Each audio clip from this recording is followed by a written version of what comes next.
اس video میں ہم دیکھیں گے کہ کیسے ماضی میں مختلف جانوروں کو جنگوں میں استعمال کیا جاتا رہا، کتنا پیسہ خرچ کیا گیا اور مستقبل میں کون سے خطرناک جانور کو جنگ میں استعمال کیا جا سکتا ہے۔ آپ میں سے کافی لوگوں نے ابھی تک سبسکرائب نہیں کیا تو سبسکرائب کریے تاکہ ایسی ہی زبردست ویڈیوز کا نوٹیفیکیشن آپ کو بر وقت ملتا رہے، اور اگر ویڈیو پسند آئے تو لائک، کمنٹ اور شیئر ضرور کیجیے۔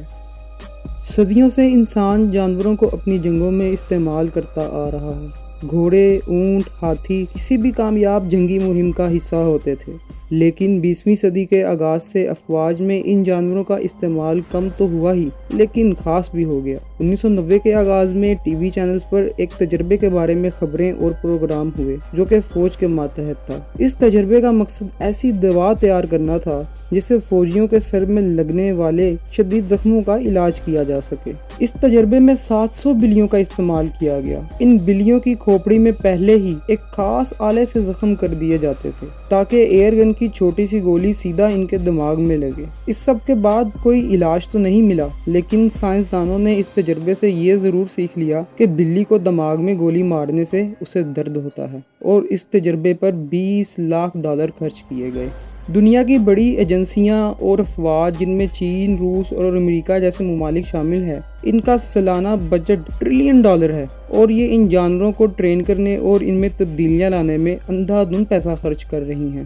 اس ویڈیو میں ہم جانوروں میں جنگی لحاظ سے کی جانے والی تبدیلیوں پر نظر ڈالیں گے، تو ویڈیو مکمل دیکھیے گا۔ دوسری جنگ عظیم کے دوران سوویت یونین نے نازی جرمنی کے ٹینکس کے خلاف خاص طور پر ٹرین کیے گئے کتوں کو استعمال کیا۔ تربیت کا طریقہ سیدھا سا تھا۔ پہلے کتے کو کھانے سے محروم رکھا جاتا تھا اور انہیں ٹینکوں کے نیچے کھانا دیا جاتا تھا تاکہ ان کے دماغ میں یہ بات بیٹھ جائے کہ کھانا صرف ٹینک کے نیچے ہی ملتا ہے۔ جنگ کے دوران کتے کو مشن سے پہلے کئی دنوں بھوکا رکھا جاتا اور پھر دشمن کے ٹینک تباہ کرنے کا وقت قریب آتا تو اس کے جسم پر 12 کلو گرام بارودی مواد یعنی TNT باندھ دیا جاتا اور ڈیٹونیٹر یعنی بم پھاڑنے والا آلہ لگا دیا جاتا۔ بھوک کا مارا کتا کیا نہ کرتا، دھماکوں اور گولیوں کی آواز کے باوجود وہ ٹینک کی طرف بھاگتا اور دشمن کے ٹینک کے پاس پہنچ کر یہ بم پھٹ جاتا، لیکن یہ اتنے کامیاب ثابت نہ ہوئے۔ سوویت یونین کے مطابق کتوں کی مدد سے وہ جرمنی نازی کے 300 ٹینک تباہ کرنے میں کامیاب ہوئے، لیکن پھر جلد ہی جرمن فوج کو ساری گیم سمجھ آ گئی اور انہوں نے فوجیوں کو حکم جاری کر دیا کہ جہاں بھی کوئی کتا نظر آئے اسے فوراً مار دیا جائے۔ حتیٰ کہ جنگی جہازوں کو بھی ان کتوں کو مارنے کے لیے استعمال کیا گیا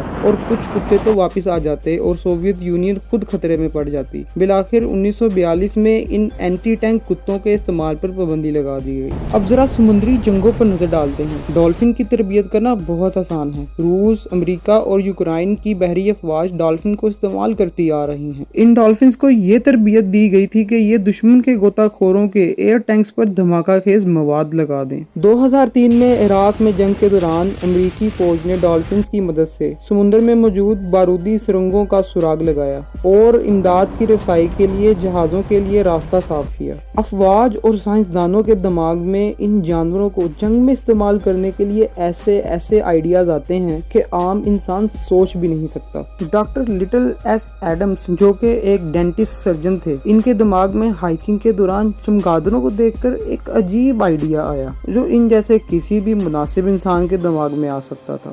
وہ سوال یہ تھا کہ کیا ہم بہت سارے چمگادڑوں پر آگ لگانے والے بم لگا کر انہیں جہاز سے کسی بھی شہر پر گرا سکتے ہیں یا نہیں۔ امریکہ کا ایک خفیہ مشن جس کا نام ایکس رے تھا، اس مشن کا پلان تھا کہ ہزاروں چمگادڑوں کو بم لگا کر جاپان پر گرا دیا جائے۔ ڈاکٹر ایڈم نے ترکیب پیش کی کہ چمگادڑوں کو آرٹیفیشلی ہائبرنیٹ کیا جائے یعنی سست کیا جائے، پھر ان پر نیپام چارج لگا کر انہیں ایک بڑے بم میں بند کر دیا جائے جسے کسی بھی جہاز سے گرایا جا سکے، اور پھر ایک خاص اونچائی پر یہ بم اوپن ہو جائے گا اور چمگادڑیں تیز ہوا کی وجہ سے ہائبرنیشن سے اٹھ جائیں گی اور گھبرا کر پورے شہر میں پھیل جائیں گی، اور جیسے ہی چمگادڑیں شہر میں اتریں گی بم پھٹ جائیں گے اور آگ پھیل جائے گی۔ یہ آگ کسی بھی عام گولہ باری سے 10 گنا زیادہ ہوگی۔ لیکن جب نیو میکسیکو میں چھوٹی سطح پر تجربہ کیا گیا